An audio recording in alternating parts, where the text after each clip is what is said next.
Hello chaps and chappets, and welcome to another Double Back Monthly, this time for the month of... Give me a sec.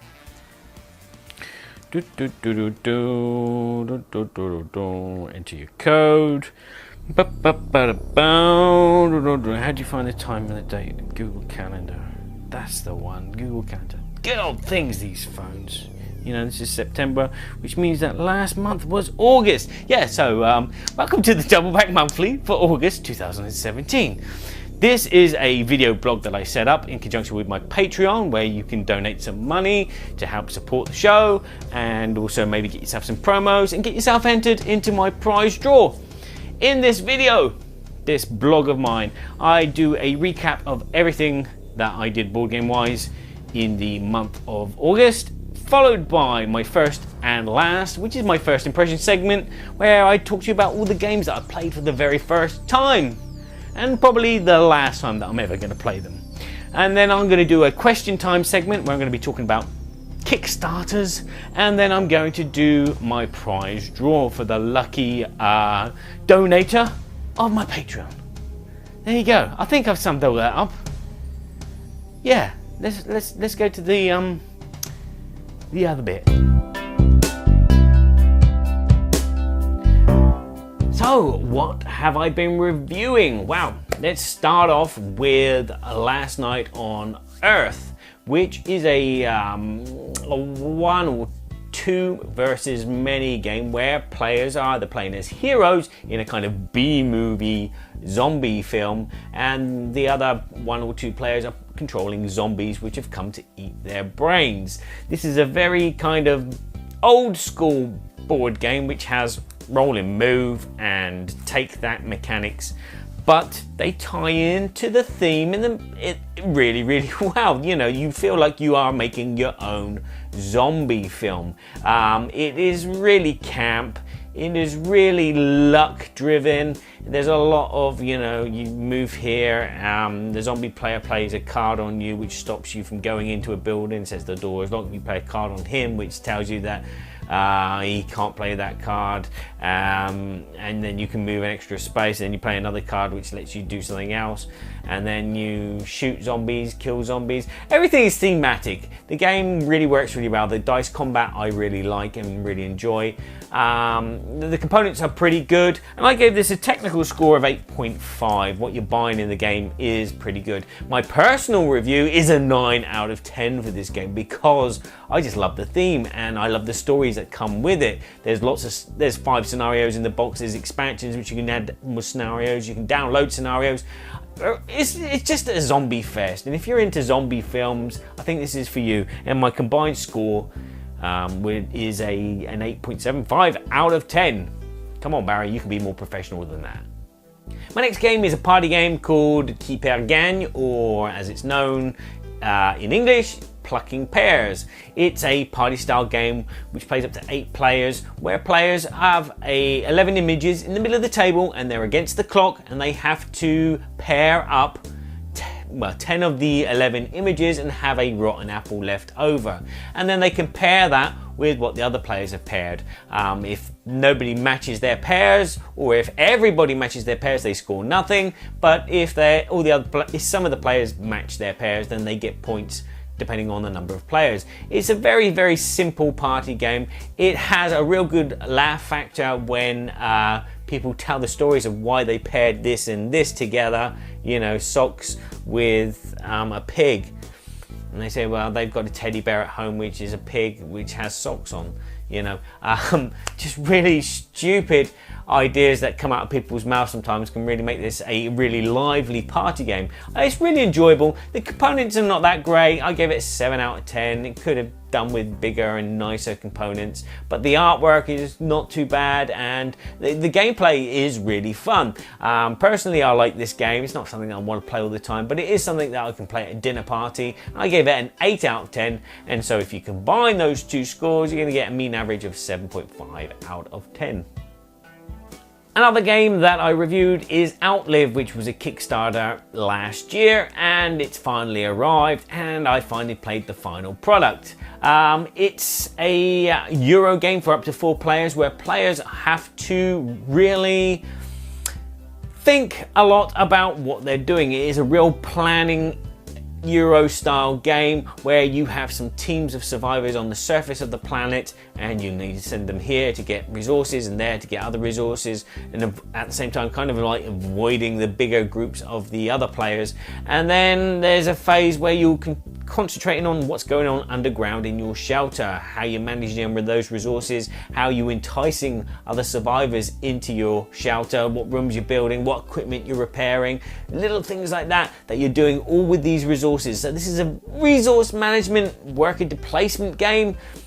The components in this game are stellar, especially in the collector's edition, though you don't lose anything with the collector's edition and the base game edition. That you both get the same sensation of game. There's not much difference in the components, they're just larger and upgraded, components, but at the same time it looks a bit nicer and that's about it. My technical review for the game is 9.5 because you're getting a hell of a lot of good stuff in this box, and my personal view is a 9.5. This is almost the perfect game for me. It's not something that I can play immediately after. That's why I kind of like knocked it down a bit. But it is quite a nice, thinky, chunky game, and it works really, really well. There's always this stress of the game on you, as well as the stress of the players, and then the stress of your resources. So, I mean, average score is a 9.5 out of 10.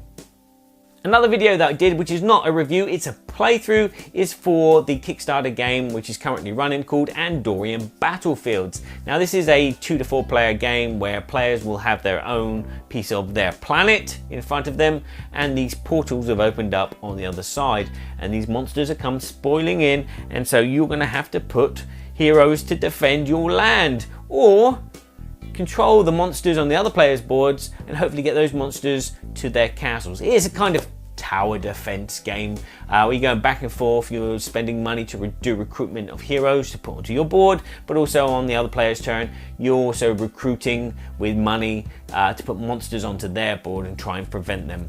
There's a bit of elimination in the game, and there's a bit of, there's a lot of dice combat, and there's a bit of just moving, kind of like zombies versus plants, where one moves towards the other, or you've got something which is a wall which the monsters hit all the time. This game is not really my cup of tea, but it's a game that, if it sounds interesting to you, it's great artwork. You might want to go and check it out, and the link is up the top there. I also did 2 podcasts with my friend Kevin Burky all the way over in the States. Yes, Burky and Badger's board game Babble was back on the waves twice last month. We did an episode called TableCon where we both blew our own noses. I promoted the soundtrack that I did for the 7th Continent, a Kickstarter game which has arrived now, and Kevin was blowing his nose about his table toppers, which are these really elegant looking tabletops that you put on top of any table and make it look like one of these really geek chic-ish gaming tables, because he has a Kickstarter coming out later this month as well. So you can go check that out, and I'm going to cough, very professional, and then tell you about the other one, which was Ruling the Day. We had special guest Paul Grogan with us from Gaming Rules, who is actually a kind of rule book guru. He's written and edited many rule books over the years, and we were asking him questions about, what makes a good rule book, what doesn't make a good rule book, why are we still getting these problems in rule books. A really enjoyable episode, a bit out of skew. We didn't get to question him, unfortunately, but we had a good time, so you might want to go and check those out.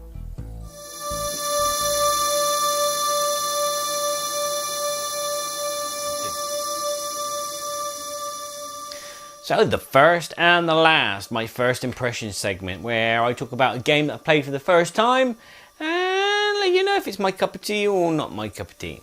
Well, I've only played one new game this month. Wow, incredible. Which means I've played quite a lot of old games which I've played many times, mainly because, you know, that's what they're for. You know, you play a game once and then that's it. That's not really much of a life for a game. When you play a game multiple times, then it's a different matter. Now here's one that we've started playing multiple times, and that is Imperial Assault. And yeah, this game's been sat on my shelf for a year, I think, and unplayed. I've been wanting to play it, and now I've played it and started doing a campaign with some friends. And Imperial Assault is a kind of like a dungeon crawl, but you'll have two opposing forces. One force will be controlled by one kind of bad overlord player who's controlling all of the stormtroopers and all of the Imperial forces, while the other players are all playing an individual hero. And you'll be doing these scenarios, and it's all supposed to be linked. I can't see the link at the moment, but you're doing a mission, and whoever wins that mission might dictate what happens in the next mission, which might dictate what happens in the next mission. And each scenario is slightly different. It might be a case of, you know, you've got to go over there and destroy that computer, or it might be a case you've got to go and rescue someone, or it might be a case, and so it's a case of like the heroes will take a turn, well, they move one character, and then the overlord will move one unit of characters, and then the heroes move another character, and you'll be fighting, and you'll be forced into a situation which is just combat, combat, and combat. You can probably tell by my voice that I'm a bit undecided on this. It just seems like every scenario seems to be the same. It's like the heroes will be moving over here, and it's like a fan club of enemies will come along, swarm them, and try and block them from going where they want to go. It's funny, you know, we're playing the scenarios and I'm not really feeling the scenarios, I'm not feeling the story base. It is just a case of, you know, I hit you, you hit me, I hit you, you hit me at the moment. Maybe that's because I don't understand the quotes in French. But it is fun and it is a challenge. Each mission has got a slightly different challenge. You know, as a hero, we're trying to figure out what is the best thing to do. And again, in the scenarios will change about halfway through. You might be going over here to do this, but all of a sudden, after a certain event happens or after a certain amount of time, something else happens over here, and then it's like, okay, well, I've just got here and now I've got to go over there and sort that out to win this scenario. So it's really nicely produced. It's lovely to look at. It has that Star Wars theme, although I don't want to put the Star Wars music on all day. I'd rather listen to something else in the background while I'm playing this game. But yeah, it's not too bad. And as I said, we've just started playing a campaign. We've played 3 scenarios. And at the moment, it's okay. But for some reason, I'm starting to see like all the things I don't like about Hero Quest. But anyway, that's the first and the last.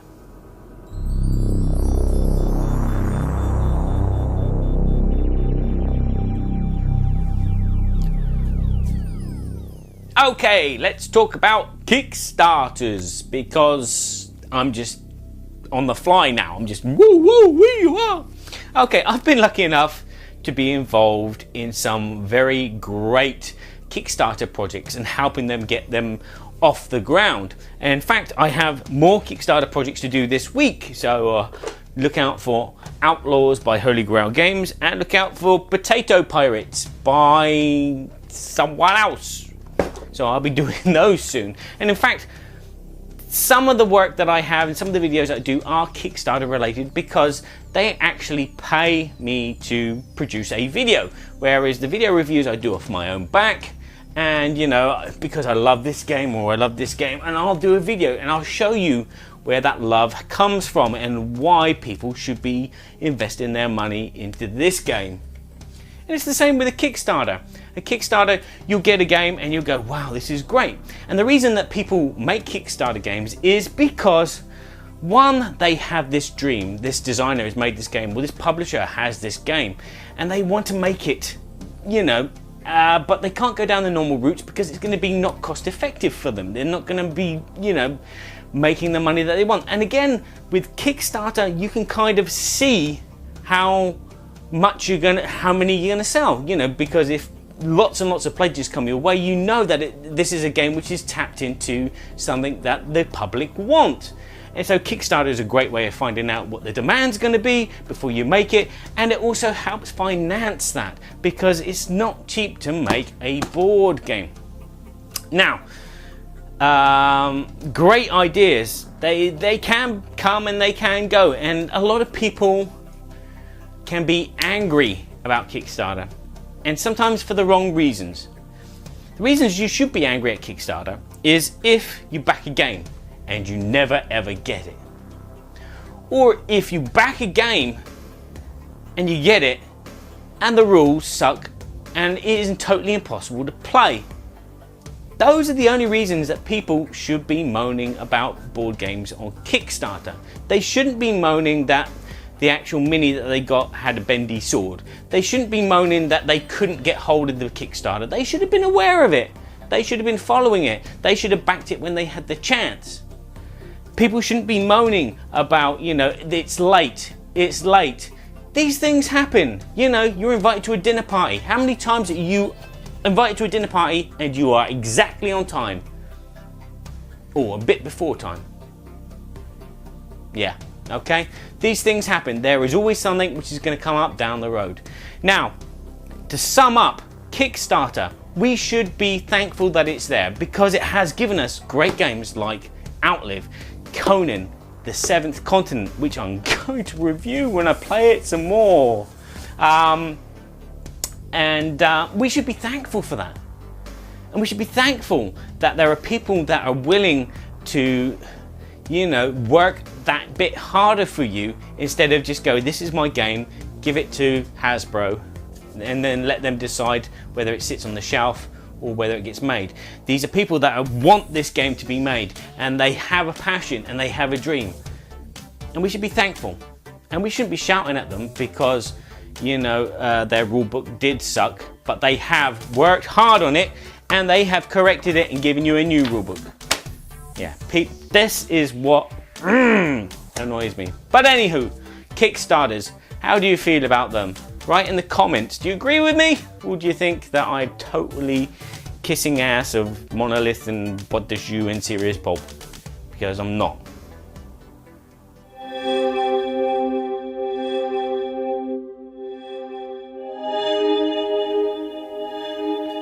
And now it is that time where I do my prize draw. Whee! Yes, your chance to win a copy of my CD soundtrack. Last night, yes. Every Patreon that donates more than $5 a month will have their name put into a hat and drawn out to see who wins. I'm actually going to be giving away not just a digital download card of Last Night, but I'm actually going to be giving away a few promo cards randomly as well, just to make it more fun. Now, I've been playing a lot of Planet Coaster on the PC lately because I like management games and I love, you know, theme parky games. And so this prize draw is going to be courtesy of Steam Park. Yes, Steam Park. I have a bag full of robots of different colors.